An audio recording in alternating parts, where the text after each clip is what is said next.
Good morning again. A reading today, you don't have to put your hands in hot chalk, because this is derivative literature later on, but from a book that a number of you are studying on Tuesday nights here with Reverend Bopang, A Guide to the Bodhisattva's Way of Life by Shantideva.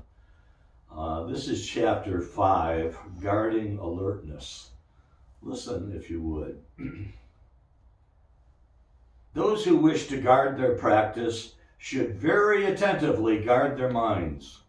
For those who do not guard their minds will be unable to guard their practice. In this world of unsubdued and crazed elephants are incapable of causing such harms as the miseries of the deepest hell, which can be caused by the unleashed elephant of my mind.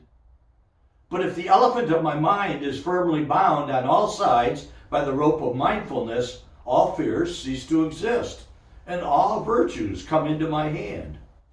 Tigers, lions, elephants, bears, snakes, and all forms of enemies, the guardians of the hell worlds, even evil spirits and cannibals, will all be bound by binding my mind alone, and all will be subdued by subduing my mind alone.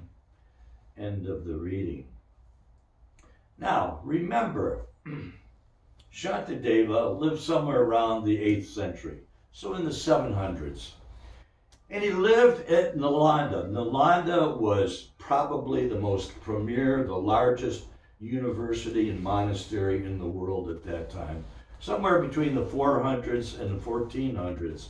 It was in existence for about 1,000 years. And it was the center of developing Mahayana Buddhism. And so you had great names like Nagarjuna, who were monks there, and Vasubandhu, and Asanga, and Shantideva. And, you know, they live in this walled city, so to speak. And remember, tigers, lions, elephants, bears, the sloth bears, snakes, in other words, vipers and cobras, and all forms of enemies. Just go outside the walls of the monastery, the university, and here's these animals, and your life literally could be challenged and end just like that, just to walk outside of the walls of the monastery. Tigers and lions and sloth bears roamed everywhere across India. Elephants. So this wasn't just, some literary trick that they're writing here. Boy, it's as bad as if tigers and lions were right outside the door. They were right outside the door. It was a dangerous world to live in. And yet, more dangerous than all those wild animals is an unchained, unleashed mind.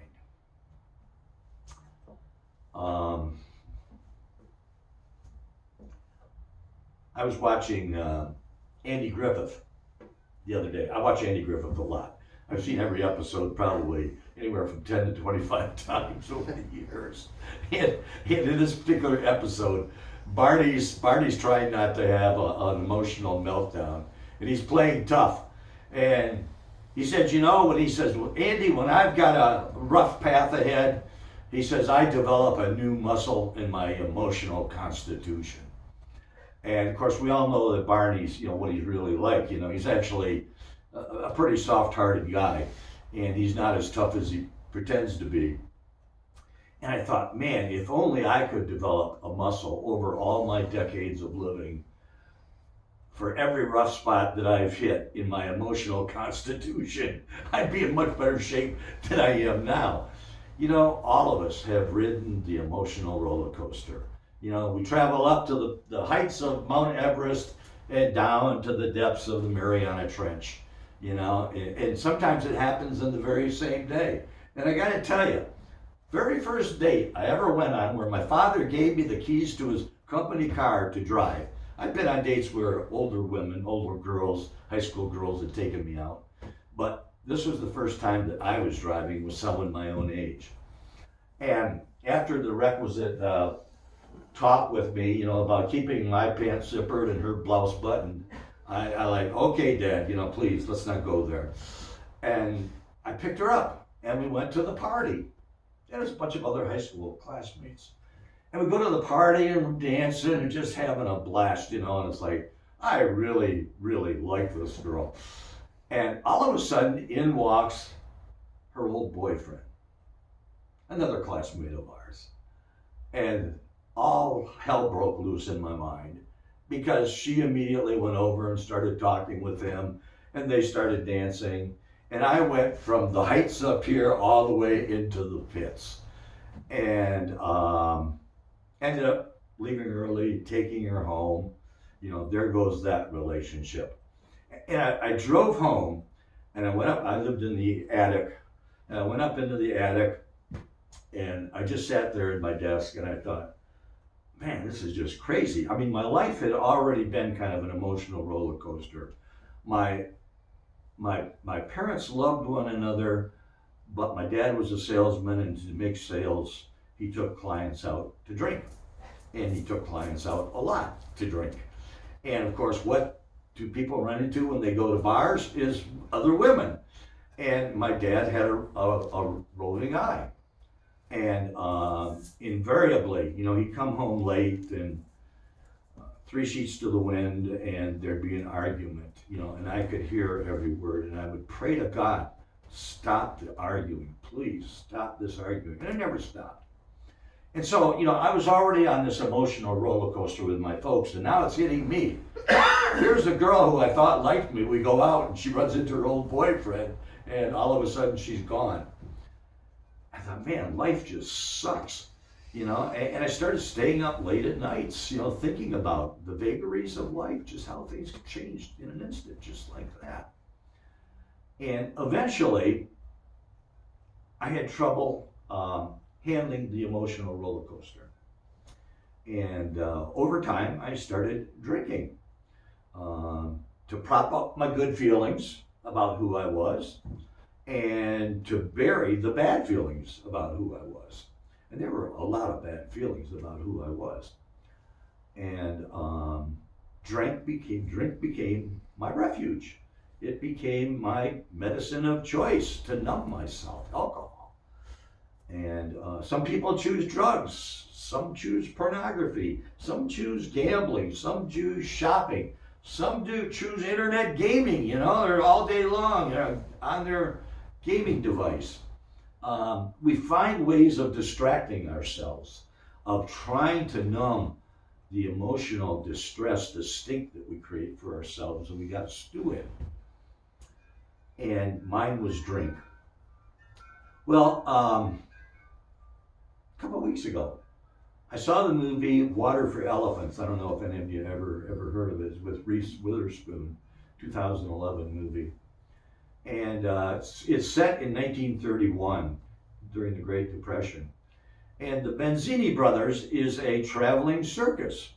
Travels through the back rails of small town America.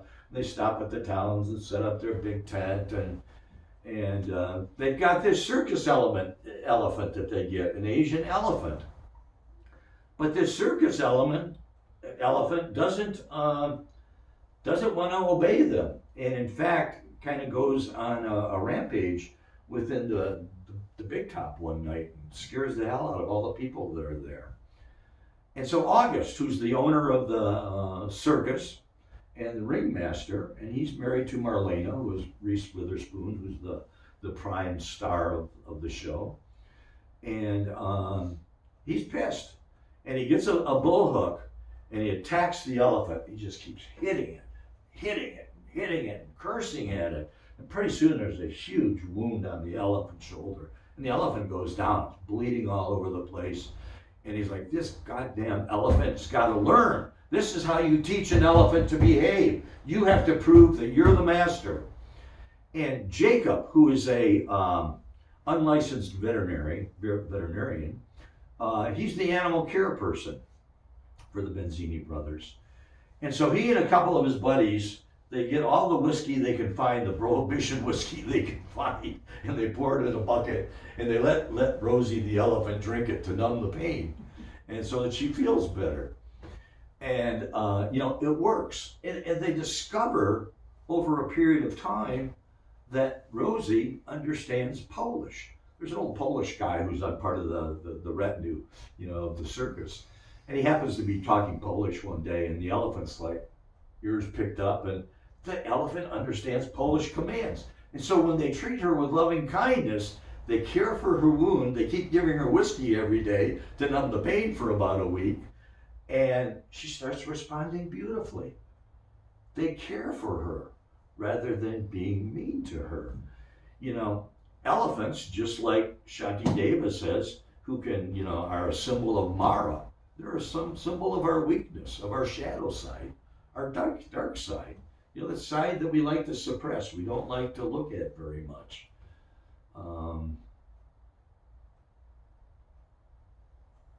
Elephants are a symbol of that side. And a lot of times we beat ourselves up. We self-medicate with whatever it is we choose to do and beat ourselves up more instead of looking honestly at our condition. I certainly did. And I remember the first AA meeting I finally went to in Clawson at a Methodist church. And I was scared as all get out. I was so anxious. And typically, which I did the night before, I drink that anxiety away. And here I thought, I better not drink this day. I'm going to go to a meeting tonight. And I went to the meeting, and I was a bundle of nerves. I was a wreck. And I made it through the meeting. I got out of the meeting. I went home, and I was so pissed. I was so pissed that I had to face some of the things that they said that I had to face. And I went out and got drunk the next day. I got roaring drunk at lunch the next day with one of my receptionists and didn't make it back to the clinic. And that was my last drunk. And that was July 27th, Thursday of 2000, 24 years ago now. And I haven't had a drop of alcohol since that I'm aware of. But it was not easy to face Mara within me, to face my demons, to face my devils. And yet that's what we ask you to do when you come to Muddy Waters Inn. To face your demons, to face your devils. Listen to what Pema Chodron, and I'm sure most of you have all heard of Pema Chodron. This was the first book she ever wrote, The Wisdom of No Escape, right here, in 1991. I happened to, I was going through a separation with my first wife, and she was going to a counselor, and I went to a different clinical psychologist, and he happened to, he specialized in working with clergy, and I was trying to be a clergy person eventually, I hope, and he agreed to work with me, even though I wasn't ordained yet. And so we got into it, and he found out my interest in Buddha Dharma. And he said, Gary, he said, I'm going to recommend a book to you. He said, it's not a traditional one that I would recommend. He said, it's The Wisdom of No Escape by Pema Chodron. I said, oh, cool. Turns out his son was a Buddhist, lived in California at Green Gulch Farm, which is part of the San Francisco Zen Center community. And he says, actually, he said, I just read it recently. He said, my son recommended, he thought it might be useful for some of my clergy patients. So he said, I want you to read it. So this is the first book she ever wrote. And I just want to read a couple of things here from the first couple of pages in this book. And this book is all about, we get into trouble and we want to run. I certainly did. I wanted to run from my marriage. I wanted to run from veterinary medicine. And he said, I want you to read this book and realize you got to stand up and face everything. As ugly as it is, you got to stay right there on that damn spot and face it all. It's a worthwhile read. Listen to what Pema writes here. When people start to meditate or to work with any kind of spiritual discipline, they often think that somehow they're going to improve, which is sort of a subtle aggression against who they already are. It's a bit like saying, if I jog, I'll be a much better person. If I could only get a nicer house, I'd be a better person. If I could meditate and calm down, I'd be a better person. Or the scenario might be that they find fault with others. They might say, if it weren't for that damn husband of mine, I'd have a perfect marriage. If it weren't for the fact that my boss and I can't get along together, my job would be just great. Or if it weren't for my mind, my meditation would be excellent. We all know that one to be true. But loving kindness, metta, toward ourselves doesn't mean getting rid of anything. Metta means that we can still be crazy after all these years. We can still be angry after all these years. We can still be timid or jealous or full of feelings of unworthiness. The point is not to try to change ourselves. Meditation practice isn't about trying to throw ourselves away and become something different or better. It's about befriending who we already are. The ground of practice is you or me or whoever we are right now, just as we are. That's the ground. That's what we study.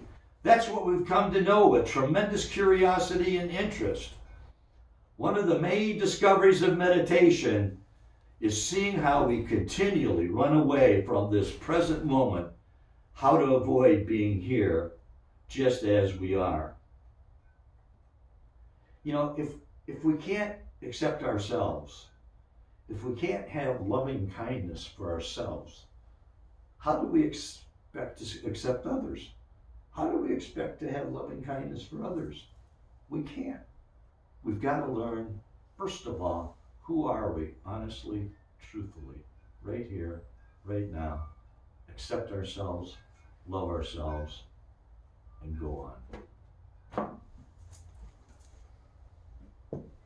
May blessings ensue for all of us.